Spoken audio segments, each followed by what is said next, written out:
అది ఒక ladies hostel. చదువుకునే విద్యార్థులు ఆ హాస్టల్లో ఉంటున్నారు.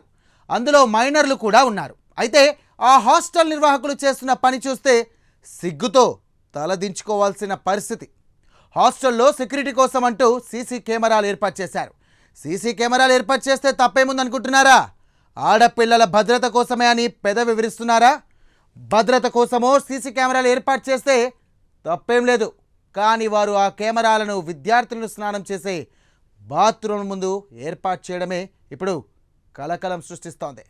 మరి ఆ విద్యార్థులు ఏం చేశారో తెలుసుకోవాలంటే వాట్స్ ది స్టోరీ?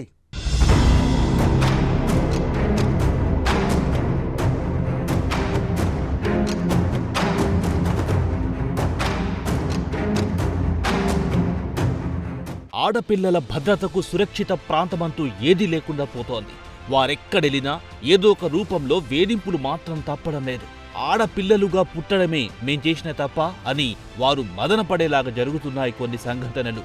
ఇంటి నుంచి కాలు బయటపెట్టిన అమ్మాయిలపై కామాంధులు తమ వికృత చేష్టలతో వారిని నానా రకాలుగా ఇబ్బందులు పెడుతూ భయాందోళన గురి చేస్తున్నారు. ఇక చదువు కోసమో ఉద్యోగం కోసమో వివిధ కారణాల వల్ల హాస్టల్లో చేరే మహిళల పరిస్థితి మరింత భయంకరంగా తయారైంది. లేడీస్ హాస్టల్లో రహస్య కెమెరాలు పెట్టి వారిని ఆ కెమెరాలో చిత్రీకరించి తర్వాత మహిళను బెదిరించి లొంగదీసుకోవడమో లేక వాటిని సోషల్ మీడియాలో పోస్ట్ చేస్తూ ఇతరులకు పంపిస్తూ పైశాచిక ఆనందం పొందడమో లాంటివి చేస్తున్నారు కొందరు కామాంధులు. తాజాగా గుంటూరు జిల్లా కేంద్రంలోని ఓ లేడీస్ హాస్టల్ బాత్రూమ్ ముందు సీక్రెట్ కెమెరాలు ఏర్పాటు చేయడం తీవ్ర కలకలం రేపింది.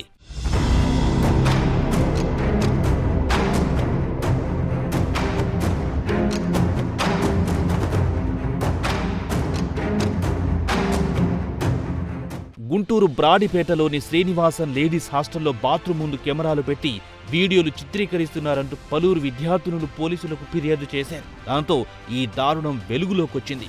హాస్టల్ లోపల అన్ని చోట్ల సీసీ కెమెరాలు ఏర్పాటు చేసిన హాస్టల్ నిర్వాహకులు బాత్రూమ్ వద్ద కూడా కెమెరాలు ఏర్పాటు చేయడం విస్మయానికి గురి చేస్తోంది. హాస్టల్ యజమాని కుమారుడు ఎప్పుడు పడితే అప్పుడు హాస్టల్ గదుల్లోకి వస్తాడని, అర్ధరాత్రి సమయంలో వారికి ఫోన్లు చేసి అసభ్యకరంగా మాట్లాడడం, అబ్బాయిల్ని తీసుకొచ్చి లేడీస్ హాస్టల్లో ఉంచడం లాంటి దారుణాలకు పాల్పడుతున్నారంటూ వెల్లడించారు. మా మీద కావాలని ఖాళీ చేయమని, మాకు నచ్చిన వాళ్ళు ఖాళీ చేయమని మా మీద కంప్లైంట్ ఇచ్చారన్న. చూస్తున్నారు కదా మీరు, డైలీ ఎంత ఇబ్బంది పడుతున్నారు మీరు చూస్తున్నారు కదన్నా. తీసుకొచ్చేది గొడవ పెడుతున్నారన్న, అట్లా చేస్తున్నారన్న. ఇక్కడైతే 7 దాటితే ఇదే రచ్చ, మీకు తెలుసు కన్నా, అందరూ తెలుసు. అక్కడ 7 దాటితే పిల్లలంతా, కాలేజీ పిల్లలంతా వచ్చేది, మమ్మల్ని బెదిరించేది, మా మీద కొట్టడానికి వచ్చేది. అట్లా చేస్తున్నారు సార్. యజమాని భార్య కూడా బూతులు తిడుతూ వేధిస్తున్నారు. కులం పేరు తెలుసుకుని తీవ్రంగా తిడుతున్నారు. తమ కాలేజ్ నిర్వాహకులు ఆ హాస్టల్లోనే ఉండాలని రికమెండ్ చేశారని, దాంతో తామంతా అక్కడే ఉన్నామని విద్యార్థినులు తెలిపారు. కెమెరా పెట్టిన విషయం గురించి హాస్టల్ నిర్వాహకులను అడిగితే మీ ఇష్టముంటే హాస్టల్లో ఉండండి లేదా ఖాళీ చేసి వెళ్లిపోండని దురుసుగా మాట్లాడుతున్నారని బాధితులు ఆవేదన వ్యక్తం చేశారు. అయితే పోలీసులు హాస్టల్లో విచారిస్తుండగానే ప్రజా సంఘాల నాయకులు అక్కడికి చేరుకొని ఆందోళన చేపట్టారు. ఈ ఘటనకు బాధ్యులైన వారిని కఠినంగా శిక్షించాలని వారు డిమాండ్ చేశారు.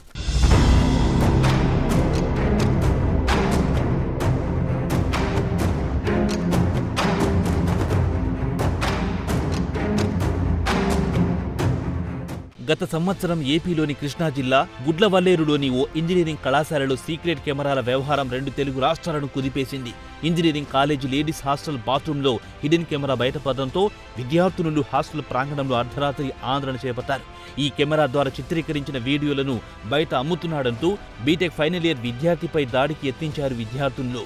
ఆ ఘటన తర్వాత ఈ ఏడాది మార్చిలో తెలంగాణలో కూడా ఈ తరహా దారుణం ఒకటి వెలుగులోకొచ్చింది. సంగారెడ్డి జిల్లాలోని ఓ గర్ల్స్ హాస్టల్లో స్పై కెమెరా వెలుగు చూడడం సంచలనంగా మారింది. హాస్టల్లో ఉండే విద్యార్థినులు స్పై కెమెరాను గుర్తించి అమీన్పూర్ పోలీసులకు ఫిర్యాదు చేశారు. కేసు నమోదు చేసిన పోలీసులు హాస్టల్ నిర్వాహకుడిని అరెస్ట్ చేశారు. తరచుగా ఇలాంటి ఘటనలు ఏదో ఒక చోట వెలుగు చూస్తుండడంతో ఆడపిల్లలను బయటికి పంపాలంటేనే తల్లిదండ్రులు భయపడే పరిస్థితులు నెలకొన్నాయి. ఇలాంటి ఘటనలపై పోలీసులు సీరియస్గా దృష్టి సారించి బాధ్యులపై కఠిన చర్యలు తీసుకుంటేనే హాస్టల్లో ఉండే మహిళలకు వారి భద్రతపై భరోసా కలుగుతుంది.